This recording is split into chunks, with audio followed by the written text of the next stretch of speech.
তা হচ্ছে কিয়ামতের আলামত পর্ব আজকে 6। আজকে আমরা কিয়ামতের আলামত অর্থাৎ কিয়ামত যে সন্নিকটে তার সাইন এন্ড সিমটম সম্পর্কে কিছু আলোচনা করার চেষ্টা করব কোরআন এবং সুন্নাহ থেকে, যাতে করে আমরা আমাদের চলার পথকে সুন্দর করে নিতে পারি এবং আমাদের কিয়ামত সন্নিকটে এই কথা ভেবে যেন আমরা আমল আখলাক চরিত্রে সাহাবায়ে কেরামের মতো হতে পারি, সেই লক্ষ্যে আমাদের এই আলোচনা। তার আজকে প্রথম পয়েন্ট হচ্ছে মর্যাদাবান ব্যক্তিদের বিদায় এবং নিচু লোকদের আবির্ভাব। এটা একটা কিয়ামতের আলামত, অর্থাৎ কিয়ামত নিকটবর্তী হওয়ার আগ মুহূর্তে সমাজ থেকে জ্ঞানী গুণী মানুষকে আল্লাহ সুবহানাহু ওয়া তাআলা তুলে নেবেন, অথবা তারা বিদায় নেবেন, অথবা সমাজ থেকে লুকিয়ে থাকবেন। মূর্খ নির্বোধ যারা, তারা সমাজের ওই জায়গায় স্থলাভিষিক্ত হবে যেখানে জ্ঞানী গুণী ব্যক্তিরা ছিলেন। অত্র বিষয়ে এক প্রখ্যাত হাদিস রয়েছে, যার বর্ণনাকারী হচ্ছে আবু হুরায়রা রাদিয়াল্লাহু তাআলা আনহু। তিনি বলেন, আমি রাসূল সাল্লাল্লাহু আলাইহি সাল্লামকে বলতে শুনেছি বা তিনি বলেছেন যে সেই সত্তার শপথ, অর্থাৎ আল্লাহর কসম, সেই সত্তার শপথ যার হাতে আমার প্রাণ, যতক্ষণ না পর্যন্ত অশ্লীলতা, কৃপণতা বৃদ্ধি পাবে, বিশ্বস্তকে বিশ্বাসঘাতক এবং বিশ্বাসঘাতককে বিশ্বস্ত মনে করা হবে, সম্ভ্রান্ত ব্যক্তিদের বিদায় ঘটবে আর মূর্খদের জনপ্রিয়তা বেড়ে যাবে, ততক্ষণ কিয়ামত সংগঠিত হবে না। তাবরানীর হাদিস 3767 নম্বর হাদিস। অত্র হাদিস থেকে বেশ কিছু আলামত আমরা দেখতে পেলাম যা ইতিপূর্বে আলোচনা হয়েছে। তার একটা অংশ হচ্ছে অশ্লীলতা বেড়ে যাবে সমাজে। দ্বিতীয় কথা হচ্ছে কার্পণ্যতা বৃদ্ধি পাবে, মানুষ কৃপণ হবে, মানুষ সম্পদ উপার্জন করবে কিন্তু হাত দিয়ে বেরাবে না আল্লাহর রাস্তায়। আর বিশ্বস্ত যে তাকে বিশ্বাসঘাতক মনে করা হবে, আর যে বিশ্বাসঘাতক তাকে বিশ্বস্ত মনে করা হবে। অতঃপর সম্ভ্রান্ত ব্যক্তি যারা, যারা কোরআন এবং সুন্নাহর জ্ঞান রাখে, যারা কোরআন এবং সুন্নাহ অনুযায়ী চলতে চায়, তারা নিজেকে গুটিয়ে নেবে অথবা আল্লাহ সুবহানাহু ওয়া তাআলার কাছে তারা চলে যাবে। অতঃপর সেই স্থানে যারা মূর্খ জাহেল, তারা ওই জায়গায় এসে জায়গা দখল করবে। এগুলা যতক্ষণ না ঘটবে তার আগ পর্যন্ত কিয়ামত ঘটবে না বলে বলেছেন মুহাম্মদ সাল্লাল্লাহু আলাইহি সাল্লাম। তাহলে এখান থেকে আমরা আজকের পয়েন্ট অনুযায়ী যেটা বলতে পারি যে সমাজের বুকে সম্ভ্রান্ত ব্যক্তিদের আস্তে আস্তে বিদায় শুরু হয়েছে, আর যারা অযোগ্য ব্যক্তি তারা সমাজের কর্ণধার হয়ে দাঁড়িয়ে আছে। যদি আপনি দেশের প্রেক্ষাপট, রাজনৈতিক প্রেক্ষাপট দেখেন, তাহলে বুঝতে পারবেন যে বেশিরভাগ নেতা মন্ত্রীরা হচ্ছে মূর্খ। তারা সমাজের যে কল্যাণ করবে, কল্যাণের চেয়ে অকল্যাণ বেশি করে। ধর্ম নিয়ে রাজনীতি করে, হানাহানি খুনাখুনি সবসময় লেগে থাকে। অর্থাৎ যারা নীতিবান ব্যক্তি তারা সমাজ থেকে উঠে গিয়েছে অথবা নিজেকে গুটিয়ে নিয়েছে, আর অযোগ্য ব্যক্তিরা আজকে স্থান পেয়েছে। যদি ইন্টারনেট ঘাটেন তাহলে বুঝতে পারবেন যে কত অযোগ্য ব্যক্তিদেরকে আজকে সেলিব্রিটি বানিয়েছে এই সোশ্যাল মিডিয়া। এমন এমন মানুষ সেলিব্রিটি যে আপনার ভাবতে লজ্জা লাগবে। অথচ যদি খেয়াল করে দেখেন, আমরা খেয়াল করি মাঝে মাঝে যে শেখ মতিউর রহমান মাদানী হাফিজাহুল্লাহ অথবা শেখ সুদেশ কোরআন তেলাওয়াত করেছেন অথবা লেকচার দিয়েছেন, ডক্টর বিলাল ফিলিপস তিনি বক্তৃতা করেছেন, ডক্টর শেখ ইয়াসির কাদি তিনি বক্তৃতা করেছেন।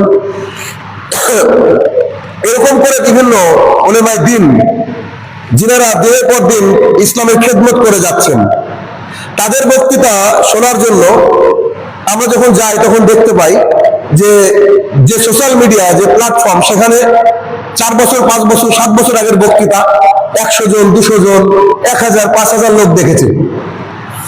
অথচ ওই জায়গায় এমন সমাজের কিছু মানুষ স্থান করে নিয়েছে যাদের দ্বারা সমাজের কোনো উপকার নেই, যারা সবসময় অশ্লীলতাকে প্রচার করার চেষ্টা করে। তাদের ভিডিও দেওয়ার সাথে সাথে মিলিয়ন মিলিয়ন ভিউ হয়। মানে আমি এই কথাগুলো বলছি এই কারণে যে আপনি চিন্তা করেন 1450 বছর আগে এই কথাগুলো মুখ দিয়ে বের করেছেন মুহাম্মদ সাল্লাল্লাহু আলাইহি ওয়াসাল্লাম। তিনি তো এখনকার প্রেক্ষাপট দেখছেন না, অথচ 1450 বছর আগে যখন না ইন্টারনেট ছিল না সায়েন্স ছিল, তখন তিনি মরুর বুকে বসে, মক্কার বুকে বসে, মদিনার বুকে বসে এই ভবিষ্যৎবাণী করে যাচ্ছেন যে এমন একটা সময় আসবে যখন মূর্খরা তোমাদের নেতা হবে। আপনি এভরি সেক্টর, প্রত্যেকটা সেকশনে দেখেন যে মূর্খরা নেতা হয়ে বসে আছে। যদি দেখেন পশ্চিমবঙ্গের বেশিরভাগ মসজিদ কমিটি, এদের মধ্যে অনেকেই আপনি যাবেন বেশিরভাগই দেখবেন বেনামাজি। তো মসজিদের সভাপতি যদি বেনামাজি হয়, তাহলে যে আলেম খুতবা দিবে সে তো ভয় করবেই নামাজ সম্পর্কে বলতে গিয়ে, তার বিরুদ্ধে যাবে, তাকে বের করে দেওয়া হবে। তো এরকম ঘটনার কথা 1450 বছর আগে আল্লাহ রাসূল সাল্লাল্লাহু আলাইহি সাল্লাম তিনি কিন্তু বলে গিয়েছেন, যার প্রমাণ আমরা পাচ্ছি। চারিদিকে জনপ্রিয়। দেখেন, একজন ইসলামিক স্কলার আসলে অতটা ভিড় হয় না, কিন্তু একজন টিভি সিরিয়ালের নায়ক আসলে যত ভিড় হয়। একজন ইসলামিক স্কলারের বক্তৃতা শুনতে অত মানুষ যায় না। একজন যদি মেসি বলেন, রোনাল্ডো বলেন বা এরকম কিছু প্লেয়ার যদি আসে, তো মানুষ মানে তাদের জন্য জীবন দেওয়ার জন্য প্রস্তুত থাকে। তো রাসূল সাল্লাল্লাহু আলাইহি ওয়াসাল্লাম এই কথাই বলে গেছে যে অযোগ্যরা যোগ্যতম স্থানে তারা থাকবে। যেমন নেতাদের কথা বললাম, তিনারা যদি ইমানদার হতেন তাহলে বিচার ব্যবস্থা ভালো হতো, সরকার থেকে যে অনুদান আসতো সেই অনুদানগুলা সঠিকভাবে ব্যবহার করা হতো। রাস্তা করার পরে একটা বছরও যায় না, রাস্তা নষ্ট হয়ে যায়। তার মানে কি সরকার কি আসলে ওই কোটা টাকা দেয় না? যা টাকা দেয় তার 3 ভাগ যায় তাদের পকেটে, 1 ভাগ দিয়ে মানুষকে মানে মেরামত করার চেষ্টা করে। তো এই হচ্ছে পরিস্থিতি, যেটা রাসূল সাল্লাল্লাহু আলাইহি ওয়াসাল্লাম বলে গেছেন 1450 বছর আগে। পয়েন্ট নম্বর 2, সম্পদ যখন উপার্জন করবে তখন মানুষ এটা হালাল নাকি হারাম এই দিকে তোয়াক্কা করবে না। এই জামানার কথা আল্লাহ রাসূল সাল্লাল্লাহু আলাইহি ওয়াসাল্লাম বলেছেন। অনেকে দেখবেন, অনেকে বলে যে ইনকাম করার সময় হালাল হারাম এটা ব্যাপার না, মেহনত করে ইনকাম করলেই হবে। আসলে তা নয়। এই দুনিয়াটা আমাদের জন্য পরীক্ষা, কখন আল্লাহ তাআলার কাছে চলে যেতে পারে কেউ জানে না। যার ফলস্বরূপ আমাদেরকে সর্বদা প্রস্তুত থাকতে হবে যে কোনো মুহূর্তে আমাদেরকে আল্লাহ সুবহানাহু ওয়া তাআলার কাছে যেতে হবে। আর আল্লাহ তাআলার কাছে যাওয়ার জন্য আমাদেরকে কি করতে হবে? প্রস্তুতি গ্রহণ করতে হবে। এই জন্য আমাদেরকে দোয়া কবুল করাতে হবে। আর দোয়া কবুল করাতে গেলে অন্যতম শর্ত হচ্ছে হালাল রুজি। অতএব আসেন হাদিসটা দেখি। সেখানে আবু হুরায়রা, এই হাদিসের রাবী আবু হুরায়রা রাদিয়াল্লাহু তাআলা, আবু হুরায়রা রাদিয়াল্লাহু তাআলা বলেন, নবী করিম সাল্লাল্লাহু আলাইহি ওয়াসাল্লাম বলেছেন, এমন একটা সময় আসবে, এমন একটা যুগ আসবে, এমন একটা সময় আসবে যখন মানুষ সম্পদ উপার্জন করবে, উপার্জনের ক্ষেত্রে তারা বাছ বিচার করবে না, এটা কি হালাল নাকি হারাম, এই বাছ বিচার করবে না। বুখারীর হাদিস 1977 নম্বর হাদিস। অত হাদিস থেকে বোঝা গেল যে মানুষ ইনকাম করবে কিন্তু হালাল নাকি হারাম এটাকে তোয়াক্কা করবে না। এখন বেশিরভাগ মানুষই ইনকাম করে কিন্তু হারাম নাকি হালাল এই বিষয়টাকে তোয়াক্কা করে না। অবশ্যই তোয়াক্কা করা উচিত। হালাল উপার্জন করতে হবে যতই কষ্ট হোক না কেন, হারাম উপার্জন যতই আরাম হোক না কেন, যতই আনন্দের হোক না কেন, যত বেশি হোক না কেন, হারাম মানে ত্যাগ করতে হবে, যে কোনো মূল্যে ত্যাগ করতে হবে। আর যে কোনো মূল্যে যদি আমরা ত্যাগ না করতে পারি তাহলে আল্লাহ সুবহানাহু ওয়া তাআলার কাছে গিয়ে আমাদের জাহান্নামে যেতে হবে, অর্থাৎ আমাদের ফয়সালা হবে জাহান্নামের। কেন? যার দোয়া কবুল হবে না সে ব্যক্তিকে কি করে আল্লাহ জান্নাতে দিবেন? ইবাদত কবুলের অন্যতম একটা শর্ত হচ্ছে হালাল রুজি। এই জন্য দিন রাত প্রাণ পড়ে চেষ্টা করতে হবে, নিজের হাতে কামাই করতে হবে, নিজের মাথা দিয়ে কামাই করতে হবে, কষ্ট দিয়ে মেহনত দিয়ে কামাই করতে হবে। আর হালাল এবং হারাম এই বিষয়টা খেয়াল থাকতে হবে। কেননা আল্লাহ সুবহানাহু ওয়া তাআলা সরাসরি কোরআনে নবী করিম সাল্লাল্লাহু আলাইহি ওয়াসাল্লাম তথা প্রায় সমস্ত নবীদেরকে বলেছেন যে তোমরা কি করো? হালাল এবং পবিত্র তৈয়ব, তোমরা হালাল এবং পবিত্র খাও এবং তারপরে যা তোমরা সব আমল করো, নেক আমল করো। অর্থাৎ নেক আমল করার পূর্বে হালাল এবং পবিত্র বস্তু আহার করতে হবে। আর হারাম বস্তু বা সন্দেহযুক্ত বস্তু তা থেকে কি করতে হবে? দূরে থাকতে হবে। কেন? কারণ রাসূল সাল্লাল্লাহু আলাইহি ওয়াসাল্লাম বলেছেন, যে ব্যক্তি সন্দেহযুক্ত কাজকর্ম, মানে আমার মনে হচ্ছে এটা হারাম হতে পারে, এরকম ভালো করে বুঝতে হবে হাদিসটা। ধরেন আমরা জানি যে এই জিনিসটা হারাম, এটা তো একেবারে হারাম, মদ হারাম আমরা জানি, কোনো অসুবিধা নেই। শুয়োরের বস্তু হারাম, এটা অসুবিধাই নেই, একবারে স্পষ্ট জানি। কিন্তু এমন একটা বস্তু যেটা আমাদের সন্দেহ আছে, যেটা কি হালাল হবে নাকি হারাম হবে, এটা সন্দেহ। তখন রাসূল সাল্লাল্লাহু আলাইহি ওয়াসাল্লাম বলছেন যে ব্যক্তি সন্দেহযুক্ত কর্ম থেকে বেঁচে থাকলো, সে যেন তার দ্বীন এবং ঈমানকে বাঁচালো। অর্থাৎ সন্দেহযুক্ত মনে মনে প্রশ্ন হচ্ছে এটা কি হালাল হতে পারে, এরকম সন্দেহ হলে এটাকে ছেড়ে দিতে হবে, ছেড়ে দিতে হবে। যদি ছেড়ে দিই, ফায়দাটা কি? আমার ঈমান এবং দ্বীনকে আমি হেফাজত করতে পারলাম, বাঁচাতে পারলাম। এই জন্য দেখবেন সমস্ত নবী রাসূলদের ইনকামের সোর্স ছিল নিজের হাতে কামায়, ব্যবসা। ব্যবসা, তারা কেউ চাকরি করতেন না, সবাই ব্যবসা করতেন। ব্যবসার মতো মজা জিনিস পৃথিবীতে কিচ্ছু নাই। অতএব ছোট হলেও মানুষকে ব্যবসা করা উচিত। কে কি বললো এটা দেখার দরকার নেই। ছোট আপনি কলা বিক্রি করেন না, অসুবিধা কি? ব্যবসা হোক, আলহামদুলিল্লাহ। মেহনত করতে হবে, তাতে লাভও হবে আবার লসও হবে। আপনি নিজের হাতে ফসল ফলান, এটা একটা ব্যবসা, আলহামদুলিল্লাহ। কারণ দুনিয়ার জীবনটা সামান্য কয়েকদিনের, চলে যেতে আল্লাহর কাছে। অতএব এত টাকা ইনকাম করে কি করবো? অতএব মেহনত করতে হবে। তাহলে কি? সে তার দ্বীন এবং ঈমানকে বাঁচাতে পারলো। পক্ষান্তরে অন্যথায় যে ব্যক্তি সন্দেহযুক্ত কর্ম বা কাজ করলো বা লিপ্ত হয়ে গেল ওই কাজের মধ্যে, দেখ ইনকাম করে যায়, হালাল হারাম যা হবে হবে, আল্লাহর কাছে ক্ষমা চেয়ে নেবো, সে সময় সেই ব্যক্তি একসময় হারামে লিপ্ত হয়ে যায়। আল্লাহ রাসূল বলছেন হারামের মধ্যে লিপ্ত হয়ে যায়। আর যখন হারামের মধ্যে মানুষ লিপ্ত হয়ে যায়, তখন ওইখান থেকে বেরোনো খুব মুশকিল, ওখান থেকে বেরোনো খুব মুশকিল। এরকম বাস্তব বহু উদাহরণ আছে। সাজেশন দিয়েছি যে ভাই এই কাজটা করা যাবে না, এটাকে ত্যাগ করো। কিন্তু তার ব্যবসা এখন কোটি টাকার, সে আর ফিরতে পারে না, চেষ্টা করলেও পারে না। ওই দেখা যাবে হারাম নিয়ে আল্লাহ সুবহানাহু ওয়া তাআলা হয়তো যদি চান তাহলে তিনি হারাম নিয়ে মারা যাবেন। অতএব এটা কিন্তু একেবারে বুখারীর শুরুর দিকের হাদিস, 52 নম্বর হাদিস, মুসলিম শরীফের 7478, মানে 78 নম্বর হাদিস। তারপরে হালালকে বেছে নিতে হবে, খুব স্পষ্ট করে বুঝতে হবে। সামান্য কিছু কারণে আমাদের ইবাদত যেন নষ্ট না হয়, সেদিকে কিন্তু আমাদেরকে চিন্তাধারা করতে হবে। একবেলা না খেয়ে থাকা ভালো, কিন্তু হারাম বস্তু ভক্ষণ করার কোনো যুক্তি নেই। 3 নম্বর পয়েন্ট আজকের আলোচনার, তা হচ্ছে যুদ্ধলব্ধ সম্পদ, যেটাকে গনিমত বলা হয়, তাকে মানুষ মনে করবে ব্যক্তিগত সম্পদ। এ বিষয়ে বিস্তারিত বলবো না, কেননা এগুলো এখন তো আর নাই আমাদের। মানে রাসূল সাল্লাল্লাহু আলাইহি ওয়াসাল্লামের জামানায় এই বিষয়গুলো ছিল। সেটা কি? আল্লাহ সুবহানাহু ওয়া তাআলা জনপদবাসীর কাছে, মানে যারা এলাকার মানুষ, তার কাছ থেকে রাসূল সাল্লাল্লাহু আলাইহি ওয়াসাল্লামকে যা দিয়েছেন, আল্লাহর রাসূল সাল্লাল্লাহু আলাইহি ওয়াসাল্লামকে আল্লাহ সুবহানাহু ওয়া তাআলা যা দিয়েছেন, তা হচ্ছে রসুলের আত্মীয়দের, ইয়াতীম যারা, তাদের যারা অভাবগ্রস্ত এবং যারা মুসাফির, এইগুলা মানে যুদ্ধলব্ধ মাল আল্লাহ সুবহানাহু ওয়া তাআলা যা দিয়েছেন, এইগুলা যাতে ধন সম্পদ কেবল তোমাদের বিত্তশালীদের মধ্যে পুঞ্জীভূত না হয়। এর একেবারে সরল বাংলা জায়গা হচ্ছে এইটা, মানে সূরা হাসরের 7 নম্বর আয়াত, এটা লম্বা আয়াত ছিল। সংক্ষেপে বলতে চাইছি যে বিশেষ কিছু নিয়ামত, বিশেষ কিছু আল্লাহ সুবহানাহু ওয়া তাআলার তরফ থেকে গনিমত, সেগুলো হচ্ছে নবী রাসূলদের, তার আত্মীয়দের, ভিখারি মিসকিন এতিমদের এবং মুসাফিরদের। এইগুলো যেন কেউ যুদ্ধকে মনে না করে যেগুলো আমার সম্পদ, আমি পেয়েছি, আমি নিয়ে চলে গেলাম, এগুলো যেন কেউ না মনে করে। অর্থাৎ যুদ্ধে যাওয়ার পরে কোনো গনিমত পেলে সেটা যেন আল্লাহ রাসূলের কাছে জমা দেন। তিনি যদি তোমাকে দিবেন মনে করেন, সেটা তার ভিন্ন বিষয়। অতএব মানুষ কি করবে? এটাকে নিজের মনে করবে। আচ্ছা, এর পরের পয়েন্ট, আমানতকৃত বস্তুকে নিজের বস্তু মনে করবে মানুষ। আমানতকারী বস্তু কেমন?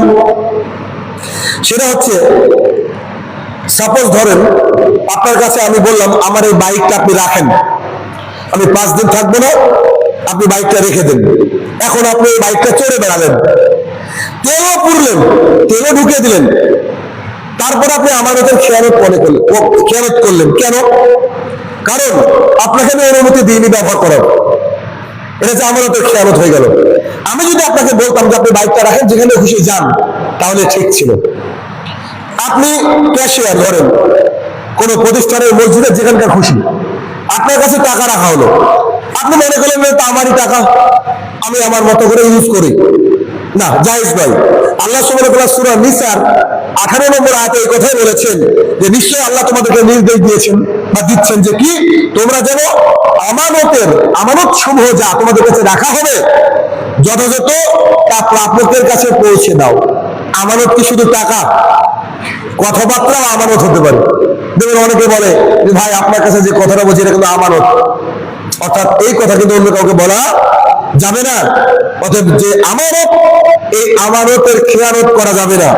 কেউ যদি আমাকে কোনো বিষয় বলে, যদি না বলতে বলে তাহলে এটা আমি বলতে পারবো না। আর কেউ যদি কোনো বস্তু আমাকে দেয়, সেই বস্তু আমি আলাদা করে কি করব, রেখে দেব। যখন তার প্রয়োজন তাকে আমি হুবহু যেমন রেখেছে ঠিক তেমনই তাকে আমাকে রিটার্ন করতে হবে। এটা হচ্ছে আমানত।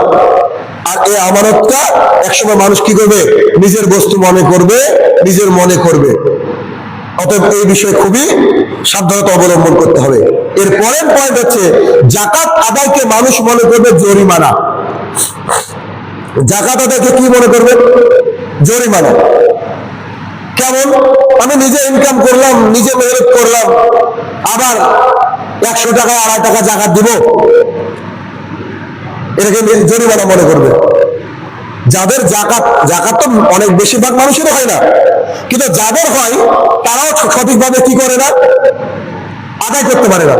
আমি আপনাদেরকে বাস্তব কথা বলি, একেবারে বাস্তব একটা উদাহরণ দিলে বুঝতে পারবেন, কারণ কোনো সময় কোরআন হাদিসটা একটু কঠিন হয়ে যায়, উদাহরণের মাধ্যমে সহজ করতে হয়। একজন ব্যক্তি আমার কাছে আসলেন, আসার পরে আমাকে বলছেন যে আমার এই সম্পদ আছে, একটা জমি কিনেছে এটা। তা আমি প্রশ্ন করলাম জমিটা কি কারণে কেনা? বাড়ি করবে তো না, তার মানে জমিটার দাম বেশি হলে বিক্রি করতে পারে। ওই জমির আবার কিন্তু টাকা জাকাত লাগবে।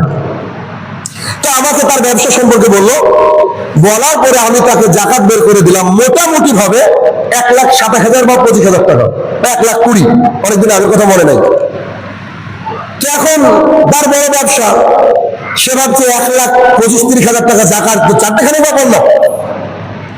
আমার কাছে উত্তর পেয়ে তার ভালো লাগেনি, চলে গেছে অন্য একজন আলেমের কাছে। তাকে কিভাবে বুঝিয়েছে জানিয়ে না, অনেকদিন পর তার সাথে দেখা হলো, জাকাত কত দিলা? দেওয়া হয়েছে, তো সে বলছে মাত্র 25,000-এ রফা দফা। মানে যেখানে 1,25,000 বের করে দিলাম, সে মাত্র 25,000 টাকা জাকাত দিয়েছে। তার মানে কি, সেই ব্যক্তি মনে করছে জাকাত দেওয়া হচ্ছে কি আমার জন্য জরিমানা। যদিও জাকাতের ব্যাপারে ভয়ঙ্কর হাদিস রাসূল সাল্লাল্লাহু আলাইহি ওয়াসাল্লাম বলেছেন যে জাকাত যদি নিজের কুক্ষিগত করা হয়, পুঞ্জীগত করা হয়, বাড়িতে রাখা হয়, তো জাকাতকে আল্লাহ সুবহানাহু ওয়া তাআলা কিয়ামতের মাঠে একটা টাক মাথাওয়ালা সাপকে তৈরি করে দিবেন এবং তার গলায় পেঁচিয়ে দিবেন, এবং সেই সাপ তার পিঠে এবং বুকে কামড়াতে থাকবে। আরো একটা হাদিসে বলা হচ্ছে জাকাত গুলাকে লোহার পাত তৈরি করে দেওয়া হবে, সেগুলোকে গনগনে আগুনের মধ্যে ডুবিয়ে লাল করে দিয়ে তার কপালে এবং বুকের উপরে, পিঠের উপরে সেগুলাকে চেপে ধরা হবে যতক্ষণ না তার আগের কালারে ফিরে আসে। অথচ এই জাকাত দেওয়াকে মানুষ কি মনে করবে? জাকাত দেওয়াকে মানুষ মনে করবে যেটা হচ্ছে আমার জরিমানা। পরের পয়েন্ট হচ্ছে আল্লাহ সন্তুষ্টি বাদ দিয়ে শুধুমাত্র ধর্মীয় জ্ঞান অর্জন করা, কি কারণে? দুনিয়াভি লাভের আশায়। এখন প্রশ্ন হলো যে দুনিয়াভি লাভ কয় প্রকারের? সাধারণত আমার কাছে 2 প্রকারের। 1, টাকা ইনকাম করার সোর্স, 2, সম্মান। কেউ মনে করে জানি আমাকে সবাই বক্তা বলুক, আমাকে সবাই আলেম বলুক, এই উদ্দেশ্যে কোনো ব্যক্তি যদি দিন চর্চা করে, আল্লাহ রাসূল সাল্লাল্লাহু আলাইহি ওয়াসাল্লাম বলেছে তখন তোমরা মনে রাখো যে মানুষ এরকম যদি করতে শুরু করে তখন মনে করবা যে কিয়ামত আসন্ন। আর কি, শুধুমাত্র পার্থিব ইচ্ছার কারণে, মানে পার্থিব আকাঙ্ক্ষার কারণে, যে আমি যদি মাহফিল করি, আমি যদি প্রোগ্রাম করি, তো সেখান থেকে আমার এত টাকা আসবে, তা দিয়ে আমি বাড়ি গাড়ি করবো, তা দিয়ে আমি সংসার চালাবো, ইত্যাদি ইত্যাদি। এই কারণে যদি মানুষ দিনের পথে নেমে যায়, তাহলে বুঝতে হবে যে সেই ব্যক্তি যে কাজ করলো ওই দিন কিয়ামতের জন্য আমাদেরকে অপেক্ষা করতে বলেছেন কে? মুহাম্মদ সাল্লাল্লাহু আলাইহি ওয়াসাল্লাম। রাসূল সাল্লাল্লাহু আলাইহি ওয়াসাল্লাম বলেছেন যারা মানুষকে কল্যাণের জন্য, কল্যাণের দিকে আল্লাহর রাস্তায় আহ্বান করে, শিক্ষা দেয়, তাদের উপর আল্লাহর রহমত বর্ষণ হয়। তাদের উপর আল্লাহ কি হয়? রহমত বর্ষণ হয়। আসমানের ফেরেশতারা, গর্তের মধ্যে পোকামাকড়, সাপ, এমনকি সমুদ্রের গভীরে যে মাছ, তারাও তাদের জন্য দোয়া করতে থাকে। কারা? যারা দিনের কাজ করে থাকে, যারা দিনের কাজ করে থাকে। মাত্র দোয়া করেন। তিরমিজির হাদিস নম্বর 2625 নম্বর হাদিস। পক্ষান্তরে শেষ যুগে এমন হবে যে মানুষ আল্লাহ সন্তুষ্টি ছেড়ে কি করবে, এটাকে একটা ইনকামের রাস্তা বানিয়ে নেবে। যেমন মিলাদ চালু রেখেছে মানুষ, কেন? সামান্য টাকার জন্য। অনেক হাজারো লাখো মানুষ আছে যারা দিন প্রচার করে শুধুমাত্র টাকার উদ্দেশ্যে। আল্লাহ ক্ষমা করুক, শুধুমাত্র টাকার উদ্দেশ্যে তারা দিন প্রচার করে। এমনও মানুষ আছে প্রত্যেকটা মুহূর্তের ছবি তাদের দেখা যায়, ভিডিও তাদের দেখা যায়, নায়করা যেমন করে হেঁটে তারাও হেঁটে আসছে, তাদের ক্যামেরাম্যান রাখা থাকে। কেন? এর পেছনে কারণ কি? যে মানুষ আমাকে সেলিব্রিটি মনে করুক, মানুষ আমার মাধ্যমে মানুষ আমাকে চিনুক, আমাকে জানুক যে আমি অনেক বড় একজন আলেম, অনেক বড় একজন বক্তা। আস্তাগফিরুল্লাহ, এগুলো জায়েজ নয়। এগুলো হচ্ছে কিয়ামতের অন্যতম আলামত। দিন শিখতে হবে নিজের জন্য, দিন শিখতে হবে আনফুসাকুম ওয়া আহলিকুম নারা, পরিবারকে বাঁচানোর জন্য এবং নিজে বাঁচার জন্য দিন শিখতে হবে, মানুষকে দিনের পথে আনার জন্য। এইটা মুখ্য উদ্দেশ্য, মূল উদ্দেশ্য হতে হবে। যেমন নামাজ পড়ে শারীরিক বেনিফিট হয়, আবার ইমানের যে জায়গা সেটা আপগ্রেড হয়। শারীরিকও বেনিফিট হচ্ছে, আবার ইমানও আপগ্রেড হচ্ছে, মুসলমান থাকা হচ্ছে। কিন্তু কেউ যদি মনে করে নামাজ পড়তে যাচ্ছি আমি ব্যায়ামের কারণে, তাহলে সেই ব্যক্তির নামাজ হবে না, কিন্তু ফায়দা হচ্ছে দুটো। অতএব এটা হচ্ছে কিয়ামতের অন্যতম আলামত।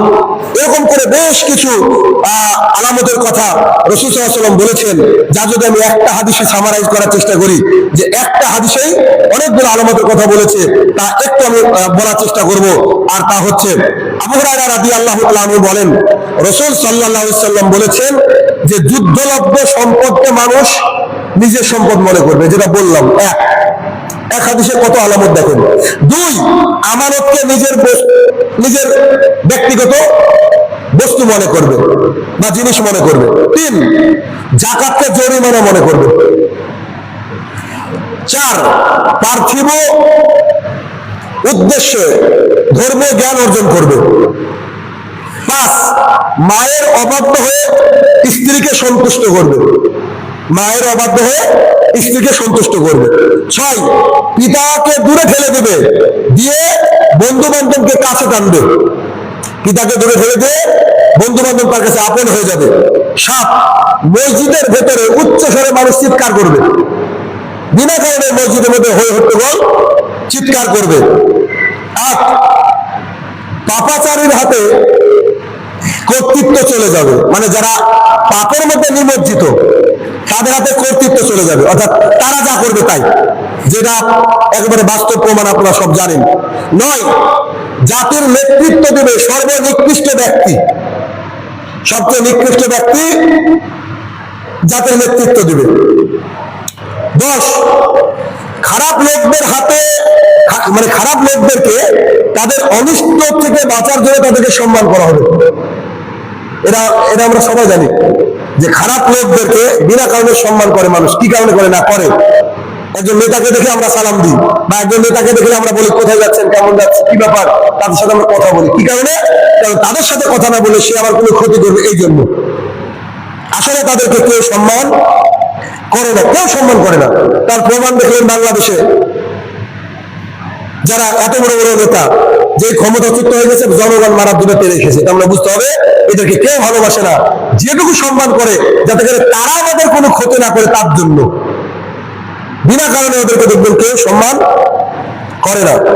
11 নম্বর আলামত হচ্ছে যে হরেক রকম বাদ্যযন্ত্র, নানান প্রকারের বাদ্যযন্ত্র আর অশ্লীল নর্তকী, নাচ গান ইত্যাদির আত্মপ্রকাশ ঘটবে, যা বলার অবকাশ নাই, বুঝতে পারছেন।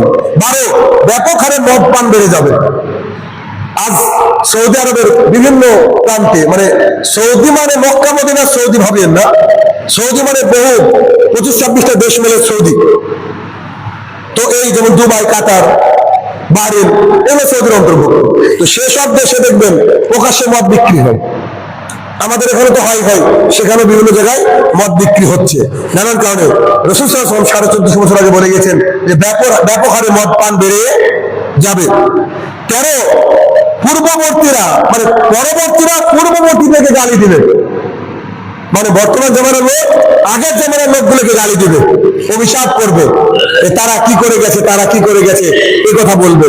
তার প্রমাণ নেবেন, তার প্রমাণ দেখেন যে অনেকে শিয়ারা আয়েশা রাদিয়াল্লাহু তাআলাকে গালি দেয়, আস্তাগফিরুল্লাহ। উমর ইবনে খাত্তাব রাদিয়াল্লাহু তাআলাকে জাহান্নামী বলে, দেখেন গালি দিচ্ছে। আমরা যে দিনকে মেনে চলি এটা হচ্ছে আল্লাহ রাসূল সাল্লাল্লাহু আলাইহি ওয়াসাল্লামের দিন, এই দিনকে তারা আবার গালি দেয়। তাহলে এই যে পরবর্তীরা পূর্ববর্তীকে কি করবে? গালি দিবে। রাসূল সাল্লাল্লাহু আলাইহি ওয়াসাল্লাম বলেছে যখন এগুলা দেখবে তোমরা সমাজে, তখন কয়েকটা জিনিসের জন্য প্রস্তুত থাকো। তখন কি? অগ্নিঝরা বায়ু আসবে, এমন বাতাস যে গা পুড়ে যাবে, আগুনের মতো বাতাস আসবে, আসছে, হয়ে গেছে। ভূমিকম্প দেখা দেবে, এত ভূমিকম্প বোধহয় হয়নি এই 10 বছর যত ভূমিকম্প হয়েছে। ভূমিধস হবে, ভূমিধস হবে, আকার বিকৃতি হবে, আকার। এই কয়েকদিন আগে বোধহয় খুলনায় না কোথায় দেখলাম একজন বাচ্চা জন্ম নিয়েছে, কপালে চোখ। রাসূল সাল্লাল্লাহু আলাইহি ওয়াসাল্লাম 4 বছর আগে বলেছেন পাথর নিক্ষেপ করা হবে আকাশ থেকে। যেমন করে একটা তসবির দানা ছিঁড়ে গেলে পরপর পরপর দানাগুলো পড়ে যেতে গিয়ে বাধাপ্রাপ্ত হয় না, ঠিক তেমন করে একের পর এক এই কিয়ামতের আলামত হবে। তার মানে কি? যে অশ্লীলতা বেড়ে গেছে, তার অনেকদিন পর মদপান বেড়ে যাবে না, এটা হওয়ার একেবারে সাথে সাথে কি হবে? এগুলো বেড়ে যাবে।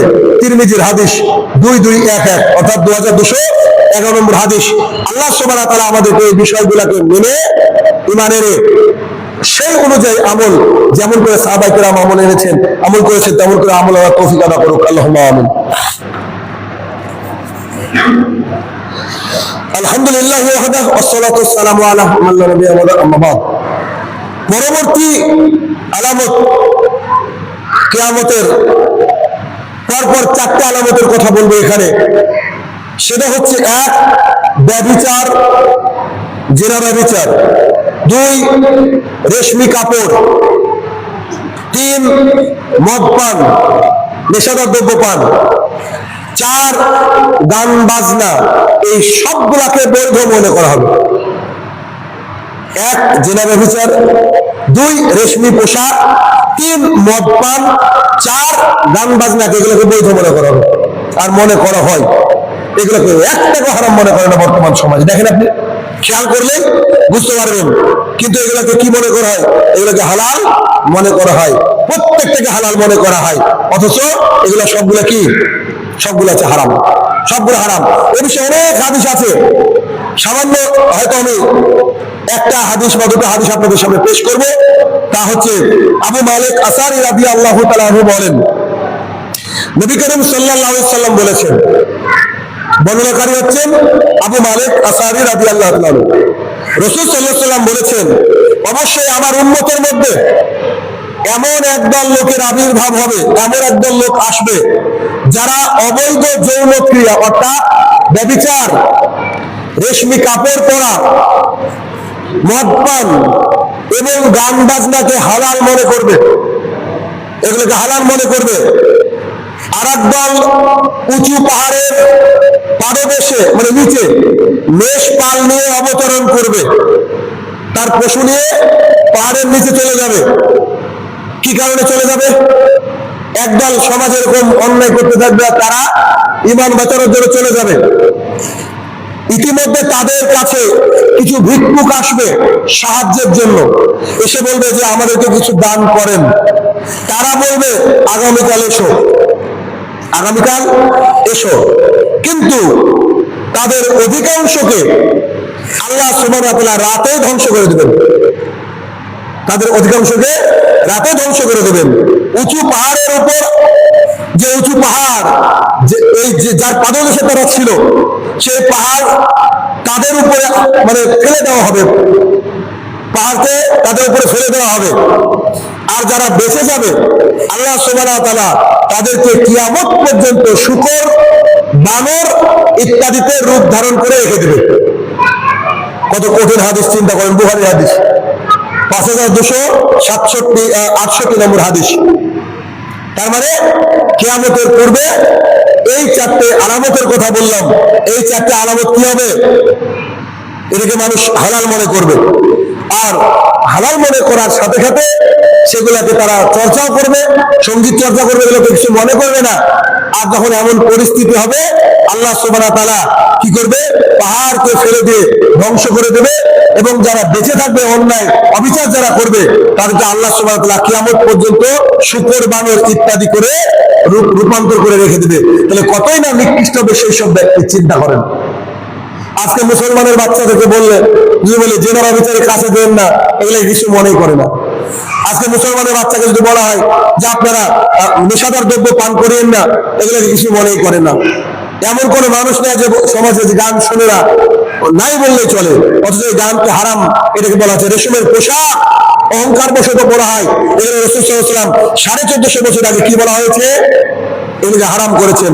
আরো একটা হাদিসে একই রাবী বর্ণনা করেছেন, আবু মালিক আশআরী রাদিয়াল্লাহু তাআলা আনহু থেকে বর্ণনা করেছেন, নবী করিম সাল্লাল্লাহু আলাইহি ওয়াসাল্লাম বলেছেন, অবশ্যই আমার একদল, আমার উম্মত, আল্লাহ রাসূল কষ্ট করে বলছেন আমার উম্মত এর একদল মদ্যপানে লিপ্ত হবে, মানে মদ খেতে থাকবে, নেশা করতে থাকবে। আমাদের এই মসজিদ ভেঙে দেওয়ার প্ল্যান করে সরকারপাড়ার মানুষ, অথচ এখনো আশ্রম চলে, আশ্রমে চাঁদা দেয়। কি বলছেন, কিয়ামতের মাঠ কত সোজা হবে? মানে মসজিদ ভেঙে দেওয়ার প্ল্যান করে আর আশ্রমে মানুষ চাঁদা দেয়, এখনো গান বাজনা হয়, এখনো গাঁজা হয়, কেউ কিছু বলার নেই, কেউ না, নেতারা বরং ওদের সাথে। কি বলছেন, অত সোজা কিয়ামতের মাঠ? আমাদের তো ভয় ডর নাই, ইনশাল্লাহ যতটুকু করে আল্লাহর কাছে ক্ষমা পাবো বলে আশাবাদী। এতটুকু আশা তো করা যেতেই পারে যে অন্যায়ের বিরুদ্ধে লড়ার চেষ্টা করছি, দিন রাত করে যাচ্ছি, জানি না আল্লাহ সুবহানাহু ওয়া তাআলা কি করবে, তবে আশাবাদী এইটুকু। তো অন্যায় এরকম দেখছি, তারপর আমাদের অপারগতা আল্লাহর কাছে তো প্রকাশ করতে হবে, তাছাড়া আর কিছু নয়।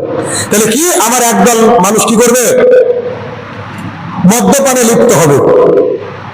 ব্যবসার সুবিধার্থে হোক, ব্যবসার আলাপ আলোচনার কথা হোক, কোনো পার্টি হোক, কোনো আনন্দ হোক, কোনো ফাংশন হোক, তারা মদের নামকে দিবে পরিবর্তন করে, বলবে whisky, hard drink, soft drink, গাঁজা, এগুলো মদের বিপরীত গ্রুপ, এগুলোকে পরিবর্তন করে দেবে। তাদের মাথার উপরে গান বাজনা চলবে, মনে হচ্ছে আমি বানিয়ে বলছি, মনে হচ্ছে আশ্রমে আক্রমণ করছি, দেখেন মনে হচ্ছে আশ্রমের ব্যাপারে কথা বলছে, আল্লাহ রাসূল হাদিস পড়ছে আমি। তারা মদ গাঁজা পান করবে, তাদের মাথার উপরে কি বাজবে, গান চলবে, এনজয় করবে, মজা করবে, গান বাজবে, এবং নর্তকীরাও গান গাইবে, মেয়েরা এসে গান গাইবে। আল্লাহ তাআলা তাদেরকে মাটিতে ধসিয়ে দিবেন। অদিন বেঁচে থাকার ইচ্ছা নাই, যদি থাকি তো হয়তো দেখতে পাবো। আল্লাহ রাসূলের কথা তো গোটা পৃথিবী উল্টে গেলে আল্লাহ রাসূলের কথা উল্টাবে না। তখন কি জমিনের মধ্যে তারা নাচ গান করা অবস্থায় ধসিয়ে দেবেন আল্লাহ সুবহানাহু ওয়া তাআলা। তাদের কিছু অংশ লোক বেঁচে যাবে, সবাই গর্তের মধ্যে পড়বে না। তখন আল্লাহ সুবহানাহু ওয়া তাআলা তাদেরকে শুকর এবং বানর করে রাখবেন, এবং তারা কিয়ামত অবধি থাকবে। খাত্তরা, শুকর এবং বানর, ইবনে মাজার হাদিস 40-20, মানে 4020 নম্বর হাদিস। এই অত হাদিস থেকে বোঝা গেল যে কি, তারা মানুষ যখন এই কাজে লিপ্ত হবে তখন কিয়ামতের জন্য আমাদেরকে অপেক্ষা করতে বললেন মুহাম্মদ সাল্লাল্লাহু আলাইহি সাল্লাম। অতএব আমাদেরকে চেষ্টা করতে হবে এসব জাহালাত, এটা অজ্ঞতার বিরুদ্ধে কথা বলা, এখান থেকে বেঁচে থাকা, এবং জেনার বিচারের কাছে না যাওয়া। রেশমের পোশাক আলহামদুলিল্লাহ এটা হয়তো আমরা পড়ি না, এতটুকু ঠিক আছে। তো যতটুকু আলোচনা করলাম আল্লাহ সুবহানাহু ওয়া তাআলা ততটুকুর উপরে আমাদেরকে ঈমান আনার তৌফিক আদা করুক, আমিন। আমার প্রতিপালক, আমরা গুনাহগার পাপী বান্দা, এমন একটা সময় হয়তো সামনে জুমা বা তার পরের জুমা একটা আলোচনা করবো আমি, তার আগে হাদিসটা মনে পড়লে একটু বলি। সেটা হচ্ছে, মানুষ যখন কবরের পাশ দিয়ে যাবে, হয়তো আগামী দিন হাদিসটা শুনবেন, মানে মনে পড়ে গেলে তাই বলি, এমন একটা পরিস্থিতি আসবে জামানায়, মানুষ যখন কবরের পাশ দিয়ে যাবে তখন কবরবাসীর দিকে তাকিয়ে বলবে, আমি যদি এই জায়গায় হতাম। এখন দেখেন এই জামানাটা এরকম, মানে আমারও তো মুখ দিয়ে বেরিয়ে যায় যখন কবরের পাশ দিয়ে, আমারই মনে হয় যে আমরা কি করতে বেঁচে আছি, এত অন্যায় চারিদিকে, ওই জায়গায় হলে তো বাঁচতাম, মানে দুনিয়ার ফিতনা থেকে বাঁচা যায়। হাদিস আমি আগামী জুমা বা তার পরের জুমা ইনশাআল্লাহ শোনার চেষ্টা করবো। আল্লাহ সুবহানাহু ওয়া তাআলা আমাদেরকে সঠিক পথ, যেমন করে সাহাবায়ে কেরামের পথ ছিল, আল্লাহ তাআলা সেই পথে আমাদেরকে কবুল করুক, আল্লাহুম্মা আমিন। আমাদের মধ্যে থেকে যারা চলে গেছে আল্লাহ তাদেরকে তুমি জান্নাতুল ফেরদৌস দান করিও, আল্লাহুম্মা আমিন। আল্লাহ আমরা যেন হারাম থেকে বেঁচে থাকতে পারি, হালালের পথে থাকতে পারি, আল্লাহ আমাদের তুমি হালাল রুজিতে বারাকা দান করো, আল্লাহুম্মা আমিন। হে আমার প্রতিপালক, আমাদের উপরে যেন এই মানে আমাদের দেশের কোনো বুলডোজার না চলে যায়, আমরা যেন তোমার দ্বীন ইসলামকে ভালোভাবে মেনে চলতে পারি, আল্লাহ তুমি সেই তৌফিক আদা করো, আল্লাহুম্মা আমিন।